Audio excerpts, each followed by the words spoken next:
En ese aspecto, se menciona, como usted bien lo ha señalado, que es aproximadamente solo un 15% del déficit fiscal que podría cubrirse si se llega a lograr la expectativa de recaudación con esta nueva ley. Pero también se hablaba, se ponderaba mucho el crédito educativo, la exoneración del crédito educativo, pero más quejas ha recibido que aplausos la forma en que se ha dado esta exoneración en los créditos educativos. Desglosando la ley. ¿Cuál considera que fue el eje tal vez principal, lo que esperaban obtener de esta ley? Hay quienes dicen que la prioridad ha sido la exoneración de impuestos, más que una reactivación económica. ¿Cree que más bien fue ese el eje central o lo otro? A ver, yo creo que tenía tres patitas importantes de esta ley. Efectivamente, el tema de la remisión, yo creo que ahí era la parte más sustancial para, en teoría, poder recaudar impuestos, pero lamentablemente, como bien usted lo menciona y que ha sido la crítica en la ciudadanía, ¿a quién realmente está beneficiando esa exoneración de impuestos? Son a los grupos grandes. Aunque yo creo que hay un tema interesante que salió ya de la Asamblea, poner un candado para que la familia del presidente y la familia de los asambleístas no se beneficien de esta ley, lo cual ya es un mensaje interesante. Entonces, digamos que esa es la primera pata. La segunda, la generación de empleo que conversábamos hace un momentito.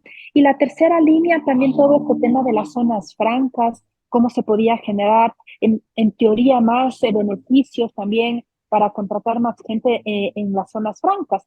Aunque como mandó el presidente Novoa, sí había ahí unas inconsistencias que creo que fue arreglada en la Asamblea. Entonces, lo que yo quiero decir, sí, es una ley que en teoría tiene algunos elementos positivos, no podría decir que hay algo que está mal, pero nuevamente, como decía al inicio, yo no creo que es una ley que nos cambie estructuralmente, que nos permite arreglar los problemas fiscales que tiene el país. Mire, hay unas cosas bien complejas que están pasando para poder entender. En el Ecuador estamos estimando que el crecimiento económico va a cerrar en aproximadamente 1,5%, dice el Banco Central. Pero el día de ayer publicaron los datos y solamente ha crecido en 1%. Entonces es bien complejo que podamos cerrar en 1,5 realmente el próximo año, o perdón, al cierre de este año. Entonces yo creo que estos temas estructurales no se están arreglando. E de igual manera, hay muchísima migración. Vamos a cerrar un año con remesas de 5.000 millones de dólares, que es la cifra más alta desde que estamos dolarizados, pues son estas señales de que la economía no se está recuperando y que esta ley lamentablemente no las va a solucionar tampoco. Ahora, hay medidas económicas que el gobierno anuncia, muy aparte de lo que se aprueba en esta ley. Y una de ellas es la venta parcial de nuestras reservas en oro. ¿Podría usted explicarnos para la audiencia cuál es la diferencia entre esas reservas en oro y el dinero que se entiende estar en esa reserva internacional generalmente? ¿Hasta cuándo, qué limitaciones legales tienen? ¿Cuántos ingresos nos pueden proveer? Y si es una medida aconsejable según usted.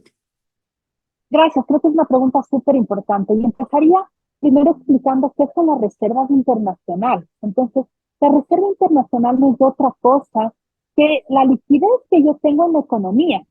Haciendo un símil con nosotros, los ciudadanos, es la plata que yo tengo en mi cuenta de mi banco, de mi cooperativa. Entonces, yo mensualmente tengo que pagar la luz, el agua, la hipoteca, la pensión de mis hijos, etc.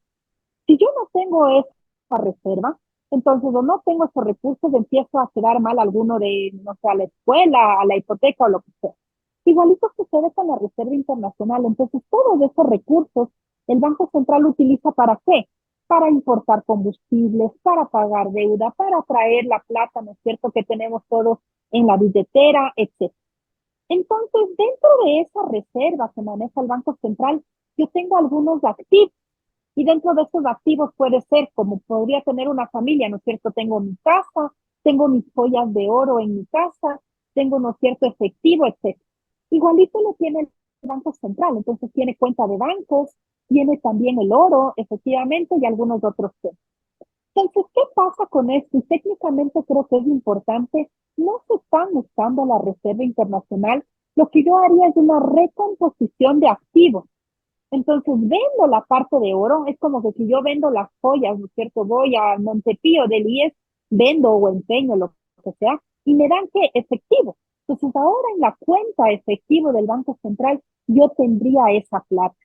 cómo eso después le beneficia al Ministerio de Economía y Finanzas, creo que es un tema ahí sí ya un poco más complejo, que el Banco Las Central tendrá que utilidades analizar las entendería, ¿no? cuentas. Sí, eso es lo que el ministro de Finanzas dijo, ¿no? A través de utilidades, pero hay que entender que diariamente en el Banco Central se cierra con la revalorización del oro, es decir, hoy puedo tener, por decir, 1.000 millones de dólares en oro, el día de mañana se revalorizó y tengo 1.050 y así sucesivamente. Entonces, Eso se claro, acaba de esas golpe figuras si me lo ven. contables tendrían que ver. ¿Perdón? Eso se acaba de golpe. Si yo vendo ahorita ese oro, gano una utilidad fuerte en una ocasión, pero ya no tengo el beneficio constante de la revalorización de eso que lo convertí en cash, ¿verdad?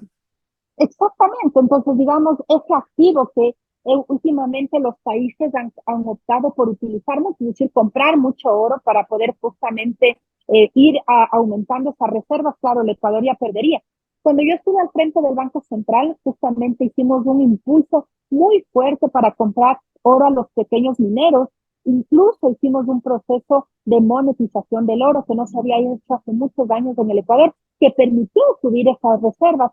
Pero como les decía hace un momentito, yo creo que técnicamente es una medida interesante. Yo no diría que es inadecuada, porque si yo no tengo para poder pagar sueldos, salarios, no voy a poder endeudarme en el corto plazo y por ahí gané algo de revalorización del oro, lo podría pensar. O sea, yo creo que es un tema que tendríamos que sentarnos, no habría que satanizarlo, sino que es una recomposición de activos que en este momento puede ayudar a salir del hueco fiscal que tiene el Ministerio de Economía y Finanzas también. Doctora, solo como para romper el hielo un poco, hay un tema que obviamente ha despertado todo tipo de comentarios muy constructivos, pero un poco a la ironía, y es el tema de la emisión de las nuevas monedas fraccionarias del país.